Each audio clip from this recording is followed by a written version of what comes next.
Conservation of momentum पढ़ चुके हैं, जिसमें हमने पढ़ा था मोमेंटम विल रिमेन कंजर्व और रिमेन सेम और will not change if there is no external force act on a system. किसी सिस्टम में अगर एक्सटर्नल फोर्स नहीं लगाते तो उसका जो मोमेंटम होगा वो कंजर्व रहता है। जिसका एग्जाम्पल के तौर पर हमने कॉलिजन का कंसेप्ट पढ़ा था, जिसमें हमने पढ़ा था momentum before collision is equal to momentum after collision. दो चीज़ें अगर टकराती हैं तो उनका मोमेंटम पहले का और टकराने के बाद का वो सेम रहेगा अगर बाहर से कोई फोर्स नहीं लगती, according to law of conservation of momentum. उसके बाद हमने पढ़ा mathematical expression for law of conservation of momentum. अब हम करने वाले हैं उस मैथमेटिकल एक्सप्रेशन के बेस पे एक न्यूमेरिकल। तो एनसीईआरटी का 124 पेज नंबर एग्जाम्पल 9.6 में ले रही हूँ उसको समझने के लिए।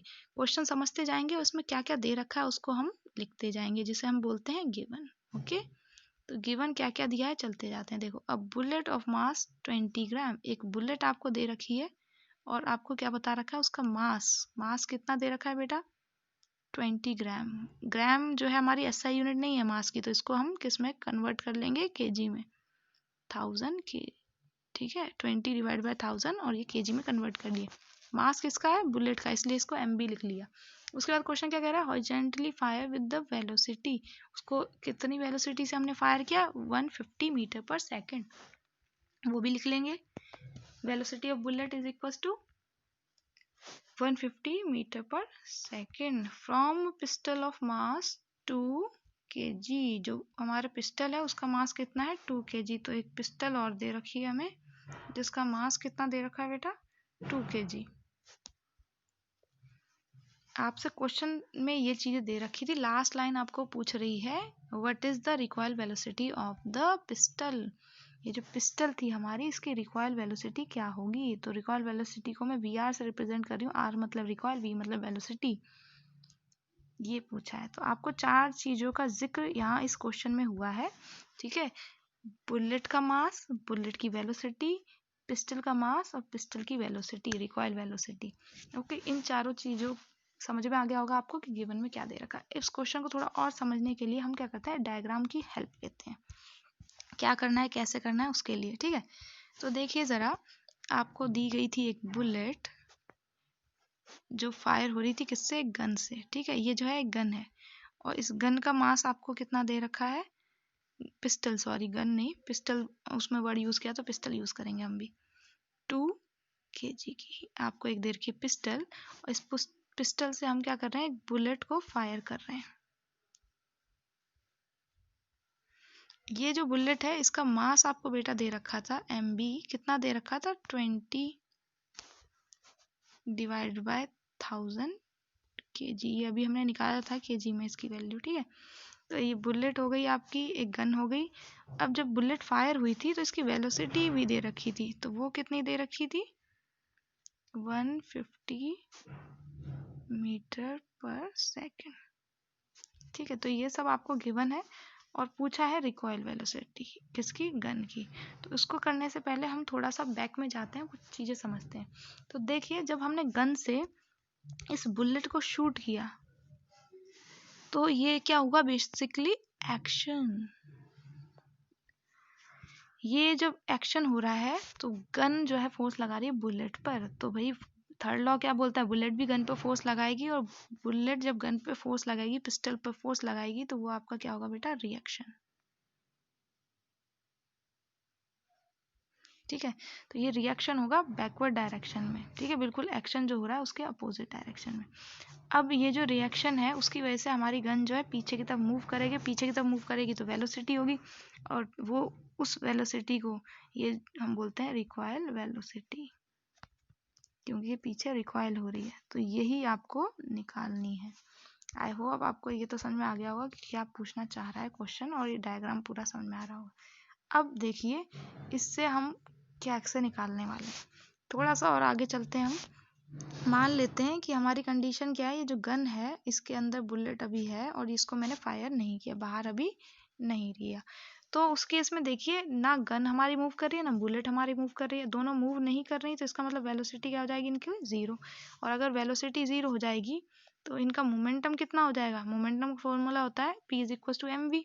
तो क्योंकि v 0 है तो मोमेंटम भी आपका क्या हो जाएगा 0। ठीक है, तो इसका मतलब क्या हुआ कि जब हमने फायर नहीं किया था उससे पहले दोनों का मोमेंटम क्या है, 0।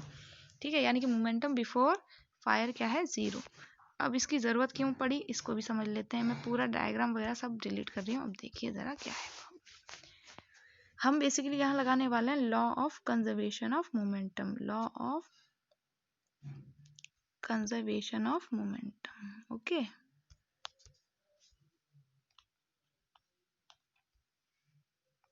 Law of conservation of momentum क्या बोलता है आपका यहाँ पर, अगर इन दोनों के केस की बात करूं, दैट मोमेंटम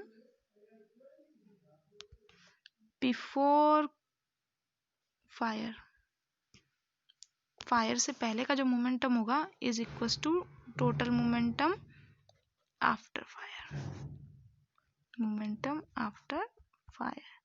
तो इसलिए हमने पहले निकाला मोमेंटम बिफोर फायर। अभी जो मैंने बताया वो 0 निकल कर आया था। ठीक है, अगर मोमेंटम बिफोर फायर है तो ये श्योर है कि मोमेंटम आफ्टर फायर भी 0 ही होगा, तभी तो law of conservation of momentum लगेगा।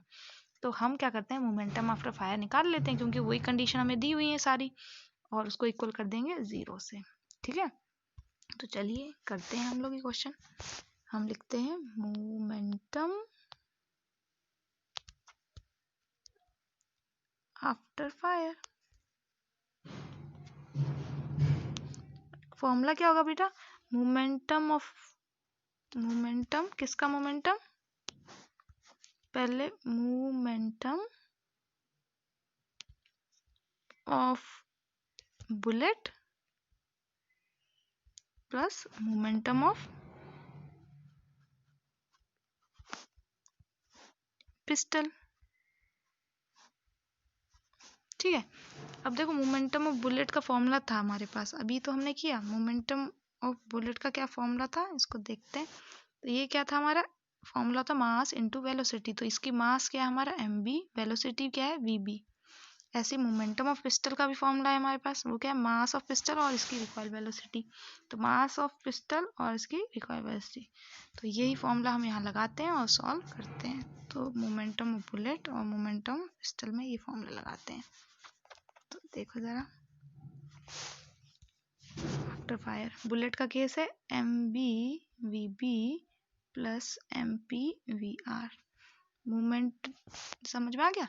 अब देखिए मास ऑफ बुलेट कितना है, 20/1000 मल्टीप्लाई वी कितना है हमारा 150। ठीक है, प्लस mp कितना था हमारा 2 और vr हमें ढूंढना है। अब यहाँ देखिए ये जीरो कट गया, 2 0। ठीक है, आपके ये वाले 0 से ये वाले 0 से ये कट गया। अब 2 से 10 काटा 5 पर, और ये 5 से ये काटा 3 पर। तो हमारे पास आंसर क्या आ रहा है, 3 + 2vr। और थोड़ी देर पहले ही पढ़ा था हमने, ये जो मोमेंटम आफ्टर फायर है ये क्या होगा, इक्वल टू 0 होगा। तो इसलिए ये जो vr है आपका वो किसके बराबर आएगा, देखिए यहाँ पर जो है 2vr जो है -3 के बराबर हो गया, और इसको vr आपका किसके बराबर हो गया, -3/2। और इसको हम क्या लिख सकते हैं, 1 -1.5 मीटर पर सेकेंड। ठीक है, तो ये वी आर की वैल्यू कितनी आ गई आपकी, 1.5 मीटर पर सेकेंड। तो इसको एक बार हम साफ साफ लिख देते हैं, साफ करके सारे ये नीचे का, और इसको डायरेक्ट लिख देती हूँ मैं, v r is equal to -1.5 metre per second. तो आई होप आपको समझ में आ गया होगा किस तरीके से क्वेश्चन होगा।